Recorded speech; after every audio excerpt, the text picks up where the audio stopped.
بالله من الشيطان الرجيم. بسم الله الرحمن الرحيم. اقرأ باسم ربك الذي خلق خلق الإنسان من علق اقرأ وربك الأكرم الذي علم بالقلم علم الإنسان ما لم يعلم. صدق الله العظيم. اقرأ باسم ربك الذي خلق. اے پیغمبر صلی اللہ علیہ وسلم، آپ پر جو قرآن نازل ہوا اس کو اللہ تعالیٰ کے نام سے، اپنے پروردگار کے نام سے پڑھیے جس نے پیدا کیا. خلق الانسان من علق، جس نے انسان کو خون کے لوتھڑے سے پیدا کیا. اقرأ وربک الاکرم، آپ قرآن پڑھا کیجئے، آپ کا رب بڑا کریم. الذی علم بالقلم، جس نے قلم سے تعلیم دی انسان کو. علم الانسان ما لم يعلم، انسان کو ان چیزوں کی تعلیم دی جن کو وہ نہیں جانتا. آج جو آیات ہم نے تلاوت کی ہیں سورہ علق کی ابتدائی 5 آیات ہیں. یہ سب سے پہلی وحی ہے جو حضور اکرم صلی اللہ تعالی علیہ وآلہ وسلم پر غار حرا میں اتری. یہی وہ 5 آیات ہیں جو سب سے پہلے آپ علیہ الصلوۃ والسلام پر اتری ہیں. اور اس کا پورا واقعہ تفصیل کے ساتھ میں پہلے عرض کر چکا ہوں کہ کس طرح سے جبریل امین آپ کے پاس تشریف لائے اور آپ سے انہوں نے پڑھنے کے لیے کہا. آپ نے یہ فرمایا کہ میں کس طرح سے پڑھوں، میں تو پڑھا ہوا نہیں ہوں. پھر جبریل امین نے آپ علیہ الصلوۃ والسلام کو کھینچا، اتنا کھینچا کہ آپ نے تکلیف محسوس فرمائی. پھر انہوں نے پھر فرمایا کہ پڑھیے. اس طرح سے کئی مرتبہ ہوا. پھر انہوں نے فرمایا اقرأ باسم ربک الذی خلق خلق الانسان من علق. پھر یہ 5 آیات پڑھ کر سنائیں. یہ 5 آیات جو سب سے پہلے نازل ہوئی ہیں، اس میں بڑی تفصیل حضرات علماء کرام نے فرمائی ہے. اس میں سے کچھ تفصیل میں کل آپ حضرات کے گوشے گزار کر چکا ہوں اور یہ بتا چکا ہوں کہ سب سے پہلا حکم، سب سے پہلی وحی کے ذریعے سے جو اللہ رب العزت نے دیا ہے وہ ہے پڑھنے کا. نہ نماز کا حکم ہے نہ کسی اور چیز کا حکم ہے، بلکہ حکم ہے پڑھنے کا. پڑھیے. معلوم ہوتا ہے کہ انسان کو علم کا حاصل کرنا بہت ضروری ہے، اور بغیر علم کے، بغیر معرفت کے انسان اللہ تبارک و تعالیٰ کو نہیں پہچان سکتا. اور یہ علم حاصل کرنا اسی طرح ضروری ہے جس طرح سے نماز پڑھنا ضروری ہے. حضور اکرم صلی اللہ تعالی علیہ وآلہ وسلم نے اپنی زبان مبارک سے ارشاد فرمایا طلب العلم فریضۃ علی کل مسلم، کہ علم حاصل کرنا ہر مسلمان پر فرض ہے. اسی طرح سے فرض ہو جاتا ہے جس طرح نماز پڑھنا فرض ہوتا ہے، اور یہ فرض عین ہے.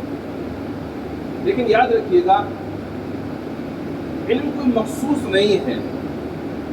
علم تو ایک سمندر کی طرح ہے، اور علم کی بہت ساری شاخیں ہیں. کوئی ایک تنہا انسان سارے علوم کو حاصل نہیں کر سکتا. ایک اکیلا انسان علم کی ساری شاخوں کو حاصل نہیں کر سکتا.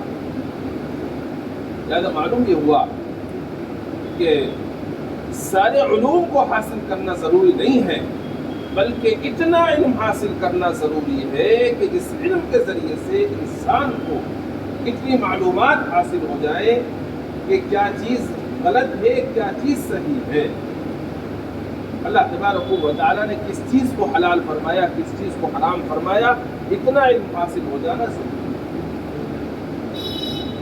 اب آدمی جس شعبے میں بھی کام کر رہا ہے اسی شعبے کا علم حاصل کرنا اس کے اوپر لازم اور ضروری ہوگا۔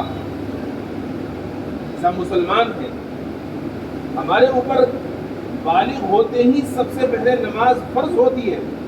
اب ہمیں یہ تو معلوم ہے کہ نماز فرض ہے، لیکن نماز کو پڑھنا کیسے ہے اس کا علم حاصل کرنا ہر مسلمان مرد اور عورت کے اوپر ضروری ہو جاتا ہے۔ اگر کوئی مسلمان اتنا علم حاصل نہیں کر رہا ہے تو ایک اہم فریضے کو چھوڑنے کا گناہ گار ہو رہا ہے کہ نماز کس طرح سے پڑھنی ہے، نماز میں کیا چیزیں فرض ہیں کیا چیزیں واجب ہیں کیا سنت ہیں، اور کتنی چیزیں ایسی ہیں جن کے ذریعے سے نماز فاسد ہو جاتی ہے ٹوٹ جاتی ہے، نماز دوبارہ پڑھنی پڑتی ہے، نماز کے اوقات کیا ہیں، نماز کے لیے کیا شرائط ہیں، یہ ساری چیزیں حاصل کرنا ہر ایک مسلمان مرد اور عورت کے اوپر فرض ہو جاتا ہے۔ اب اس کے بعد میں پھر آدمی سمجھدار ہوتا ہے، اب زندگی کے مختلف شعبوں میں چلا جاتا ہے۔ کوئی آدمی تجارت کرتا ہے، کوئی آدمی زراعت یعنی کھیتی باڑی کرتا ہے، کوئی آدمی ملازمت کرتا ہے، کوئی آدمی انجینئر ہے، کوئی ڈاکٹر ہے، کوئی وکیل ہے۔ غرض یہ ہے کہ جو جس شعبے میں بھی کام کر رہا ہوتا ہے اس شعبہ ہے زندگی کا علم حاصل کرنا اس کے اوپر فرض ہو جاتا ہے۔ اب فرض کر لیجئے گا کوئی بندہ تجارت کر رہا ہے تو اب تاجر کے لیے ضروری ہے کہ تجارت شروع کرنے سے پہلے وہ تجارت کا علم حاصل کرے کہ تجارت کے کون کون سے ذرائع ایسے ہیں جو اللہ تبارک و تعالیٰ نے حلال فرمائے ہیں، کون کون سے ایسے ہیں جو اللہ تعالیٰ نے حرام فرمائے ہیں، اور تجارت میں کن کن طریقوں کو اختیار کرنے سے اللہ تعالیٰ کی ناراضگی ہوتی ہے، اور تجارت میں کن کن ذرائع کو اختیار کرنے سے باری تعالیٰ راضی اور خوش ہو کر خیر و برکت کاروبار میں فرما دیتے ہیں۔ یہ علم حاصل کرنا ہر تجارت کرنے والے پر فرض اور ضروری ہے۔ اور یاد رکھیے گا اس علم کو حاصل کرنے کے لیے ضروری نہیں ہے کہ کسی مدرسے میں جا کر پڑھے، یہ ضروری نہیں ہے۔ یہ علم علماء کرام نے کتابوں کے اندر لکھ دیا ہے، کسی کتاب کے ذریعے سے بھی اس علم کو سیکھا جا سکتا ہے، کسی عالم سے ماپوچھ کر کے بھی اس علم کو حاصل کیا جا سکتا ہے۔ اس لیے بہرحال ضروری ہے علم حاصل کرنا تجارت کرنے والے کے لیے کہ تجارت میں کون کون سے ذرائع حلال ہیں کون سے حرام ہیں۔ آج چونکہ لوگوں نے علم حاصل نہیں کیا، علم حاصل نہ کرنے کی وجہ سے تجارت کے بہت سارے ذرائع ایسے ہیں جو حرام ہیں، مسلمان ہوتے ہوئے داڑھی ٹوپی والا ہوتے ہوئے بھی ان کاموں کو کر رہا ہے کیونکہ اس کو علم نہیں ہے۔ اور یاد رکھیے گا باری تعالیٰ کے یہاں یہ عذر چلنے والا نہیں ہے۔ کوئی اگر یہ کہہ دے کہ اللہ رب العزت مجھے معلوم نہیں تھا میں نے اس لیے یہ کام کر لیا، یہ عذر چلے گا نہیں وہاں پر۔ کیوں؟ اس لیے کہ اللہ تعالیٰ نے ہی تو تمہارے اوپر علم فرض فرمایا، تم نے کیوں نہیں علم حاصل کیا؟ اور اس علم حاصل کرنے کی جو ذرائع تھے وہ بھی آپ کے پاس موجود ہیں۔ وہ ذریعہ کیا ہے؟ علم حاصل کرنے کا ذریعہ قلم ہے۔ باری تعالیٰ نے قلم کا ذکر قرآن میں فرمایا کہ ہم نے قلم کے ذریعے سے انسان کو تعلیم دی، علم بالقلم، سکھلایا قلم کے ذریعے سے۔ تو قلم ہی کے ذریعے سے حضرات علماء کرام نے قرآن اور احادیث کو سامنے رکھ کر مسائل کو کتابوں کے اندر جمع کیا۔ تو آپ کتاب پڑھتے، آپ کے پاس میں آپ کے علاقے کے اندر علم حاصل کرانے والے علماء موجود تھے، آپ ان سے علم حاصل کرتے، کیوں نہیں علم حاصل کیا؟ تو بندہ یہ کہہ کر کے پیچھا نہیں چھڑا سکتا باری تعالیٰ کی بارگاہ میں کہ اللہ رب العزت مجھے معلوم نہیں تھا اس لیے میں یہ کام کر گزرا، اس سے پیچھا نہیں چھوٹنے والا۔ اس لیے جو آدمی بھی جس شعبے میں کام کر رہا ہے اس شعبے کا علم حاصل کرنا اس کو ضروری ہے۔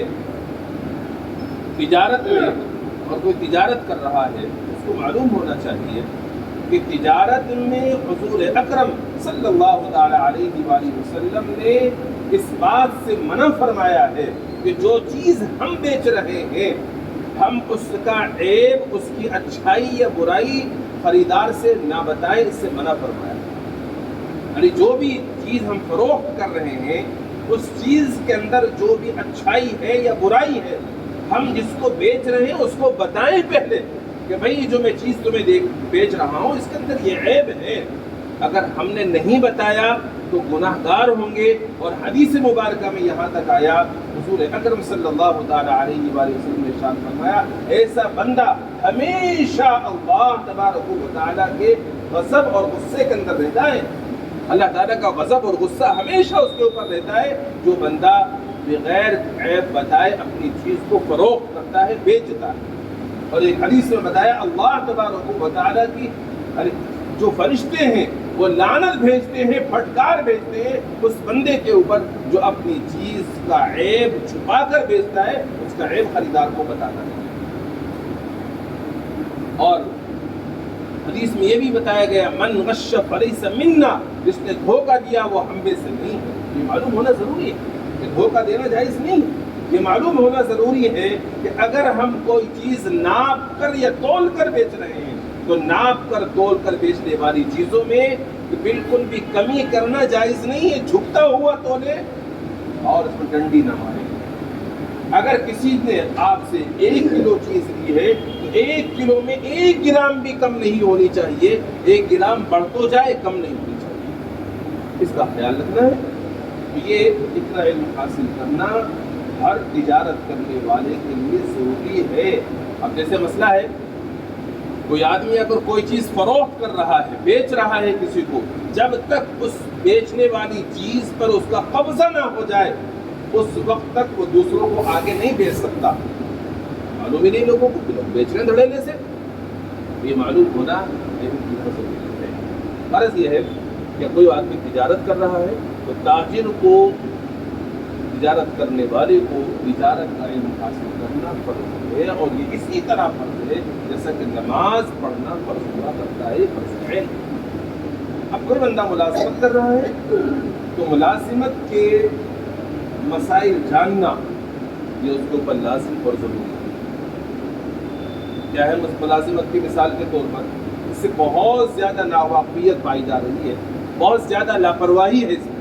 کوئی بندہ اگر ملازمت کرتا ہے تو اگر اس کی ڈیوٹی کے اوقات 8 گھنٹہ ہیں تو یہ پورے 8 گھنٹے اس نے اپنے اوقات کو فروخت کر دیا، بیچ دیا، اور خریدار کون ہے؟ کمپنی کا آدمی ہے۔ اب اس 8 گھنٹے کے اندر اگر وہ کمپنی کے کام کے علاوہ کوئی اور کام کرتا ہے یہ اس کے لیے جائز نہیں۔ سمجھ رہے بات؟ 8 گھنٹے اس کے کمپنی کو فروخت ہوئے ہیں، اگر یہ اس 8 گھنٹوں کے اندر کمپنی کے کام کے علاوہ کوئی اور کام کرتا ہے جائز نہیں ہے، یا کمپنی میں جو 8 گھنٹے اس کے لیے کام کی ملازمت ہے ان 8 گھنٹوں میں سے یہ 7.5 گھنٹے کام کر رہا ہے، 5 گھنٹے 6 گھنٹے کام کر رہا ہے اور تنخواہ پا رہا ہے پورے 8 گھنٹوں کی، تو یہ جائز نہیں ہے۔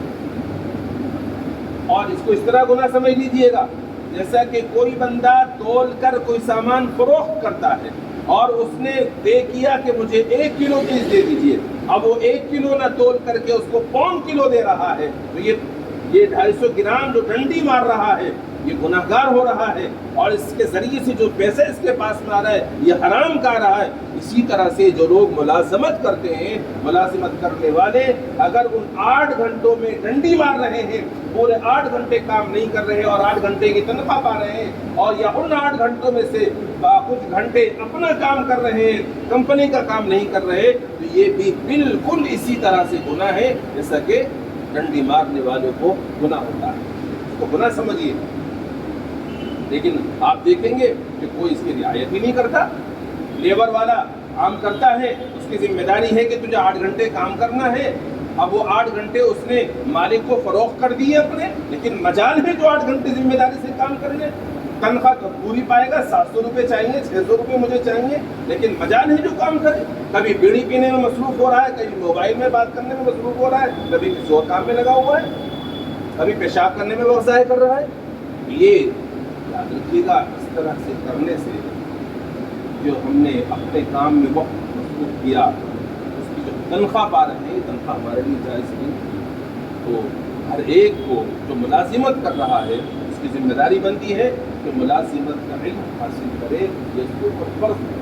کوئی اگر زراعت کرتا ہے کھیتی کرتا ہے تو کھیتی کرنے والے کے لیے ضروری ہے کہ وہ کھیتی کے احکام کو سیکھے تاکہ اس کو پتہ لگے کہ کھیتی کس طرح سے کرنی چاہیے.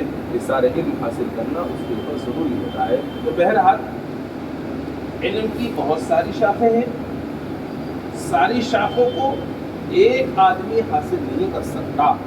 لہٰذا جو آدمی جس لائن میں بھی جانا چاہتا ہے اس لائن کا علم حاصل کرنا اس کے اوپر فرض ہے. تو ملازمت کرتا ہے تو ملازمت کے، تجارت کرتا ہے تو تجارت کے، کھیتی باڑی کرتا ہے تو کھیتی باڑی کے علم کا حاصل کرنا اس کے اوپر فرض ہوتا ہے. اور میں نے بتا دیا آپ کو کہ علم حاصل کرنے کے لیے ضروری نہیں ہے کہ کسی مدرسے کے اندر جا کر حاصل کیا جائے، بلکہ یہ علم آپ کتابوں کے ذریعے سے بھی حاصل کر سکتے ہیں اور یہ علم آپ اپنے علاقے کے علماء کرام سے معلوم کر کے بھی حاصل کر سکتے ہیں. میں بھی چند دن پہلے عرض کر رہا تھا، کسی کو سمجھا رہا تھا کہ آج کل جو یہ طلاق کے واقعات بہت زیادہ رونما ہو رہے ہیں اس کی کمی اور اس کے ذمہ دار ہم والدین بھی ہیں. اس لیے کہ بچے کو بالغ ہونے کے بعد میں ہم نکاح تو اس کا کرا دیتے ہیں، لیکن نکاح کرانے سے پہلے ہم نے نکاح سے متعلقہ مسائل، طلاق سے متعلقہ مسائل بچوں کو سکھائے نہیں ہوتے. یہ وجہ ہے کہ جب بچہ قدم رکھتا ہے نئی زندگی کے اندر اور اس کا مزاج نئی آنے والی بیوی سے نہیں ملتا ہے تو مزاج نہ ملنے کی وجہ سے اس نے ایک ہی راستہ ڈھونڈ رکھا ہے کہ تنبیہ کے لیے طلاق کا لفظ استعمال کرو سیدھی چلے گی.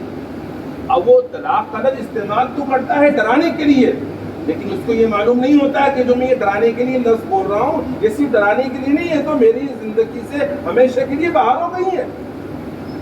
ڈرانا تو یہ تھا، وہ یہ کہہ دیتا میں تجھے طلاق دے دوں گا، میں تجھے چھوڑ دوں گا، میں تجھے آزاد کر دوں گا، لیکن وہ ڈراتا نہیں ہے. وہ ڈرانے کے لیے کہہ تو رہا ہوتا ہے لیکن کہہ دیتا ہے میں نے تجھے طلاق دے دی، چلی جا اپنے گھر یہاں سے. ابا کو فون کر کے کہتا ہے جی میں نے تمہاری بیٹی کو طلاق دے دی، لے جا. وہ سمجھ رہا ہے کہ میں ڈرا رہا ہوں سیدھی ہو جائے گی، لیکن وہ سیدھی ہونے کی بجائے وہ تو نکل گئی تیرے نکل سے ہمیشہ کے لیے. انہیں تو 3 فائر کیا، 3 سے زیادہ فائر کر دیے. تو کمی اس میں والدین کی ہے، کمی اس میں اس نوجوان کی ہے جس نے نکاح تو کر لیا لیکن نکاح سے متعلقہ مسائل کو سیکھا نہیں، طلاق سے متعلقہ مسائل کو سیکھا نہیں ہے، باقی ناپاکی کے مسائل کا علم اس کو نہیں ہے. اس لیے ہماری ذمہ داری بنتی ہے کہ جو نکاح کرنے جا رہا ہے نکاح کرنے سے پہلے نکاح سے متعلقہ مسائل کو سیکھے اور یہ سمجھ لے کہ میں جس شعبے میں قدم رکھنے جا رہا ہوں اس شعبے کا علم حاصل کرنا میرے اوپر اسی طرح سے فرض ہے جس طرح سے نماز میرے اوپر فرض ہے، روزہ میرے اوپر فرض ہے. اگر آپ یہ مسائل بچوں کو سکھا دیں گے، بچے مسائل سیکھ لیں گے شادی سے پہلے، مجھے امید ہے کہ طلاق کے واقعات جو دن بدن بڑھ رہے ہیں ان میں کمی تو واقع ہوگی، ختم نہیں بھی ہوں گے تو کمی تو واقع ہو جائے گی. پتہ ہوگا تو جلدی سے یہ ضرورت نہیں کرے گا. اس لیے ضروری ہے کہ ہم علم کو حاصل کریں. باری تعالیٰ نے سب سے پہلے وحی جو حضور اکرم صلی اللہ تعالیٰ علیہ وآلہ وسلم پر نازل فرمائی ہے، اس وحی کے اندر باری تعالیٰ نے حکم پڑھنے کا ہی دیا ہے کہ آپ پڑھیے، اپنے رب کا نام لے کر پڑھیے جس نے پیدا کیا. اور پھر یہ بھی بتایا باری تعالیٰ نے ہم نے انسان کو سکھایا قلم کے ذریعے سے. یہ بھی فرمایا باری تعالیٰ نے ہم نے انسان کو وہ چیزیں سکھائی جن کو وہ جان کر. اب آپ امید ہے کہ آپ کی سمجھ میں آیا ہوگا کہ ہمیں علم حاصل کرنا کتنا ضروری ہے، اور تمام شعبوں کا علم حاصل کرنا ضروری نہیں ہے، بلکہ جس شعبے میں بھی ہم چل رہے ہیں، جس شعبے میں بھی ہم قدم رکھنا چاہتے ہیں اس شعبے کا علم حاصل کرنا ضروری ہے. اور یہ بھی آپ کو معلوم ہو گیا علم حاصل کرنے کے لیے ضروری نہیں ہے کہ مدرسے میں 7 سال 8 سال تعلیم حاصل کریں بلکہ کتاب کے ذریعے سے بھی حاصل کیا جا سکتا ہے علم، اور کسی مقامی علماء کے ذریعے سے بھی علم حاصل کیا جا سکتا ہے. لیکن اس کا خیال رکھیے گا، علماء مستند ہونے چاہیے. آج کل ہر آدمی اپنے آپ کو عالم کہہ دیتا ہے، اور لیکن جب مسائل کو معلوم کیا جائے تو ایسا لگتا ہے کہ بیچارے کو کتاب سے واسطہ ہی نہیں پڑا، الٹے سیدھے مسائل بتا دیتے ہیں. جیسے آج کل آپ کے علاقے کے اندر بہت زیادہ چل رہا ہے سیکورٹی پر لین دین کا معاملہ. اب ہم مفتی اظہر صاحب کہہ رہے ہیں کہ صاحب سیکورٹی پر لینا دینا جائز نہیں ہے، لیکن کسی اور سے جا کر پوچھا آپ نے، نہیں کوئی حرج نہیں، لے لو، تھوڑا سا آپ کرایہ رکھ دینا. کتنا کرایہ؟ 500 روپے 1000 روپے کرایہ رکھ دینا. ارے مفتی اظہر تو منع، نہیں کوئی حرج نہیں، رکھ لو. اس طرح سے بھی ہیں لوگ. لیکن آپ کی ذمہ داری بنتی ہے، آپ مستند علماء کرام سے پوچھئے، ان علماء سے پوچھئے جن کو قرآن اور حدیث کا صحیح علم ہے، تاکہ آپ حلال و حرام کی صحیح تمیز کر سکیں اور اس کے مطابق زندگی گزار سکیں. اللہ کرے کہ بات ہماری سمجھ میں آ جائے اور ہم سب علم کو فرض سمجھ کر حاصل کرنے والے بنیں. سبحان اللہ سبحانک اللہم ونشهد ان لا اله الا انت نستغفرك ونتوب الیک. سبحان ربک رب العزة عما یصفون وسلام علی المرسلین.